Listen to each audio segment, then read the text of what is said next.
Life മുന്നോട്ട് കൊണ്ടുപോകാൻ പറ്റില്ല എന്നൊരു ഡിസിഷൻ എടുത്തിട്ടുണ്ടെങ്കിൽ അതിന് തക്കതായിട്ടുള്ളൊരു കാരണം ഉണ്ടാവും. അല്ലാതെ ഒരാൾ ജോലിക്ക് പോയില്ല, അല്ലെങ്കിൽ അയാൾ ഇതായി, അതായത് ഒരു സപ്പോർട്ട് ഇല്ലാത്ത ആളാണ്, അല്ലെങ്കിൽ അയാളെ കാണാൻ കൊള്ളില്ല, അതുകൊണ്ടൊന്നും ഒരിക്കലും ഒരാൾ എന്താ പറയുക ഈ ഒരു ഡിസിഷൻ എടുക്കത്തില്ല. അത് നിങ്ങൾ മനസ്സിലാക്കണം. എനിക്ക് ഇവിടെ എനിക്ക് ഞാൻ ജോലിക്കല്ല വന്നത്, ഞാൻ പഠിക്കാൻ വേണ്ടിയിട്ട് വന്നത്. എനിക്കിവിടെ ജോലിയില്ല, നിലവിലിപ്പോൾ എനിക്ക് ജോലിയില്ല, ഞാനിവിടെ പഠിച്ചുകൊണ്ടിരിക്കുകയാണ്. അപ്പോൾ നിങ്ങളൊരു കാര്യം മനസ്സിലാക്കണം, എനിക്കിവിടെ പൈസ ആയിട്ടല്ല, ഞാനിവിടെ കടം എടുത്തിട്ടാണ് ഇവിടെ കയറി വന്നത്. അപ്പോൾ ഈ കടം ഞാൻ അടച്ചുകൊണ്ടിരിക്കാനാണ് എനിക്ക് പറ്റത്തുള്ളൂ, അല്ലാതെ അത് അടയ്ക്കണം എന്നുണ്ടെങ്കിലും എനിക്കൊരു ജോലി വേണം. അത് നിങ്ങൾ മനസ്സിലാക്കണം. എൻ്റെ തലയിൽ ഇപ്പോൾ ഒരു ഭാരമുണ്ട്, ഒരു വലിയൊരു കടമൊക്കെ ഉണ്ട്. അപ്പോൾ ഈ കട അടയ്ക്കാൻ വേണ്ടിയിട്ടാണ് ഞാനിപ്പോൾ ഇങ്ങോട്ട്, അതായത് നമുക്കൊരു ലൈഫ് ഒന്ന് സെറ്റിൽ ആവണം എന്ന് വിചാരിച്ച് മാത്രമാണ് വന്നത്. ഈ ഒരു പ്രശ്നം നടക്കുന്നതിന്റെ തലേ ദിവസം ഞാൻ പുള്ളിയെ കൊണ്ടുവരാൻ വേണ്ടിയിട്ട് ഉള്ള പ്രൊസീജിയേഴ്സ് നടന്ന കാര്യം ഞാൻ വന്ന ഏജൻസിക്ക് അറിയാം. അല്ലാതെ ഒറ്റ നിമിഷം കൊണ്ട്, അതായത് ജസ്റ്റ് ഒരു നിമിഷം കൊണ്ട് ഞാനൊരു തീരുമാനം എടുക്കണം എന്നുണ്ടെങ്കിൽ ഒരുപാട് അവസരങ്ങൾ ഞാൻ ഇതിന് മുന്നേ കൊടുത്തിട്ടുണ്ട്. ആർക്കാണെന്നുണ്ടെങ്കിലും ഒരു ഭാര്യ എന്ന നിലയിൽ കാണാൻ പാടില്ലാത്ത കുറെ കാര്യങ്ങളും കേൾക്കാൻ പാടില്ലാത്ത കുറെ കാര്യങ്ങളും ഞാൻ കേൾക്കാനും കാണാനും ഇടയുണ്ടായി. അതുകൊണ്ടാണ് ഞാൻ ഈ ഒരു ഡിസിഷൻ എടുത്തത് എന്ന് നിങ്ങൾ വിശ്വസിക്കുക. അല്ലെങ്കിൽ എനിക്കിതിപ്പോൾ അങ്ങനെ പറയാൻ പറ്റത്തുള്ളൂ. നിങ്ങളോട് പറയുമ്പോൾ എനിക്ക് അങ്ങനെ പറയാൻ പറ്റത്തുള്ളൂ. ജീവിതമാകുമ്പോൾ ഒരുപാട് പ്രശ്നങ്ങൾ ഉണ്ടാവും. ഞാൻ ഈ ഒരു 2023 ഒരു ഫയൽ ചെയ്തപ്പോൾ അത് കഴിഞ്ഞ് മുന്നോട്ട് ജീവിക്കാൻ പറ്റും, അല്ലെങ്കിൽ മുന്നോട്ട് ഇനിയും ജീവിക്കും എന്നെനിക്ക് മനസ്സിലായി. ഞാൻ മുന്നോട്ട് ജീവിക്കാൻ പറ്റും, ഒരു കൗൺസിലിംഗ് ഒക്കെ കഴിഞ്ഞ് നമ്മൾ മുന്നോട്ട് പോവുകയാണ് എന്ന് അന്നും മ്യൂച്വലിന് വേണ്ടിയിട്ട് തന്നെയായിരുന്നു കൊടുത്തിട്ടുണ്ടായിരുന്നത്. മുന്നോട്ട് ജീവിക്കാൻ വേണ്ടിയിട്ട് പറ്റുമെന്ന് വിചാരിച്ച് തന്നെയാണ് നമ്മൾ കൗൺസിലിംഗ് ഒക്കെ ചെയ്ത് ഒരു കുഞ്ഞുണ്ട്, അപ്പോൾ അവന് വേണ്ടിയിട്ട് അവൻ അപ്പനും അമ്മയും ഇല്ലാതെ ആക്കണ്ടല്ലോ എന്ന് വിചാരിച്ചാണ് നമ്മൾ മുന്നോട്ട് പോയിക്കൊണ്ടിരുന്നത്.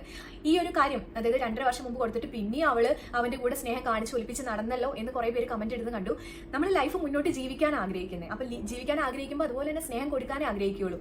വീണ്ടും വീണ്ടും ഓരോ കാര്യങ്ങൾ നമുക്കെതിരായിട്ട്, അതായത് നമുക്ക് മാനസികമായിട്ട് ഉണ്ടാക്കുന്ന ബുദ്ധിമുട്ടുകൾ ഉണ്ടാക്കി വന്നുകൊണ്ടിരുന്നപ്പോഴാണ് നമ്മൾ ഈ ഒരു തീരുമാനത്തിലോട്ട് എടുക്കാൻ ഇടയുണ്ടായത്.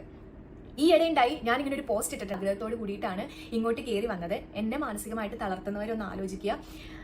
ഞാൻ ജീവിക്കാൻ വേണ്ടിയിട്ടാണ് ഈ ഒരു ലൈഫ്, ഇങ്ങനെ ഒരു ലൈഫ് ഞാൻ തെരഞ്ഞെടുത്തത്. മരിക്കാനായിരുന്നെങ്കിൽ എനിക്ക് ഇതൊന്നും കേൾക്കേണ്ടേ വരത്തില്ലായിരുന്നു, കാണണ്ടേ വരത്തില്ലായിരുന്നു.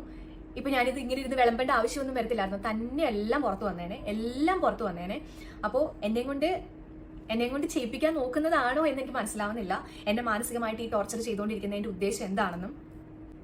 മെയിനായിട്ട് ഞാൻ ഈ ഒരു വീഡിയോ ചെയ്യാൻ ഇടയുണ്ടായ കാരണം മിക്കുവിനെ ബേസ് ചെയ്തിട്ട് വരുന്ന കാര്യം. പലരും ചോദിക്കുന്നുള്ളൊരു കാര്യം എന്താണെന്ന് വെച്ച് കഴിഞ്ഞാൽ, അബ്യൂസീവ് ആയിട്ടുള്ള റിലേഷൻഷിപ്പിൽ നിന്ന് രക്ഷപ്പെടുന്നത് എങ്ങനെയാണ്. ഇനി വേറെ ചില ആൾക്കാർ വന്നിട്ട് പറയുന്നൊരു കാര്യം എന്താണെന്ന് വെച്ചാൽ, അബ്യൂസീവ് റിലേഷൻഷിപ്പിൽ നിന്ന് രക്ഷപ്പെടുന്ന കാര്യം ആലോചിക്കുന്നത് തന്നെ വളരെ ബുദ്ധിമുട്ടാണ്. കാരണം എന്താണെന്ന് വെച്ച് കഴിഞ്ഞാൽ, കുറേ ആളുകളോട് പേരൻസും എല്ലാവരും പറയുന്നൊരു കാര്യം എന്താണെന്ന് വെച്ച് കഴിഞ്ഞാൽ, വീട്ടുകാർ വളരെ കഷ്ടപ്പെടുത്തി നടത്തിയ ഒരു കല്യാണമാണ്, അല്ലെങ്കിൽ ബന്ധുക്കാരൊക്കെ ഒരുപാട് ട്രൈ ചെയ്തിട്ട് വന്നൊരു ബന്ധമാണ്. അപ്പോൾ ഇത് വിട്ടു പോവുകയാണെങ്കിൽ നിനക്ക് കുട്ടികൾക്കും ആരും ഉണ്ടാവും, അല്ലെങ്കിൽ കുട്ടികളെ എങ്ങനെ വളർത്താൻ പറ്റും. ഇങ്ങനെയൊക്കെയുള്ള പ്രത്യേക സാഹചര്യത്തിൽ ഒരുപാട് ഇൻസ്റ്റൻസ് നമ്മൾ ദിവസം കേൾക്കലുണ്ട്. അപ്പോൾ കുറേ ഡൗറി ഡെത്ത്സും നമുക്ക് ചുറ്റും സംഭവിച്ചു കഴിഞ്ഞു ഓൾറെഡി. അപ്പോൾ മിറാക്കിൾ ബ്യൂട്ടി എന്ന് പറഞ്ഞൊരു പേജ് ഞാനിവിടെ കാണാനുണ്ടായി. അപ്പോൾ അതിൽ ആ പെൺകുട്ടി ഇങ്ങനെ ആ കുട്ടി സഫർ ചെയ്തിട്ടുള്ള കുറേ കാര്യങ്ങളും ആ കുട്ടിയുടെ സ്പൗസിൻ്റെ കയ്യിൽ നിന്നിട്ട് ഉള്ള കുറേ കാര്യങ്ങളൊക്കെ പറയലുണ്ടായി. അതിൽ നിന്ന് എനിക്ക് മനസ്സിലായിട്ടുള്ളതും ഞാൻ എല്ലാ വീഡിയോസിലും പറയുന്ന ഒരു കാര്യമാണ്, ഒരു ആത്മഹത്യ ചെയ്യുന്നതിനേക്കാൾ ഒരു 100% ബെറ്ററാണ്.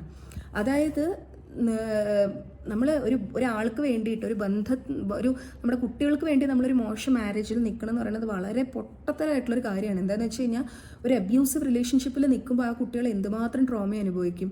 അതിൽ നല്ലത് അച്ഛനും അമ്മയും ഡിവോഴ്സ് മേടിച്ചിട്ട് കോ പാരൻറ്റ് ചെയ്യുന്നതാണ് ഏറ്റവും നല്ല കാര്യം.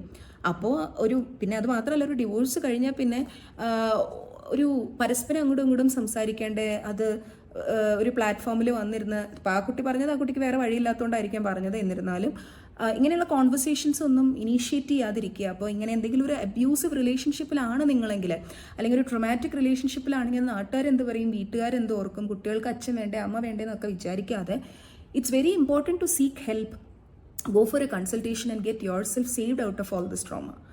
അതാണ് ഏറ്റവും ഇമ്പോർട്ടൻ്റ് ആയിട്ടുള്ളൊരു കാര്യം. Doctor Gayathri Menon, clinical psychologist, doctor Gayathri's wellness space.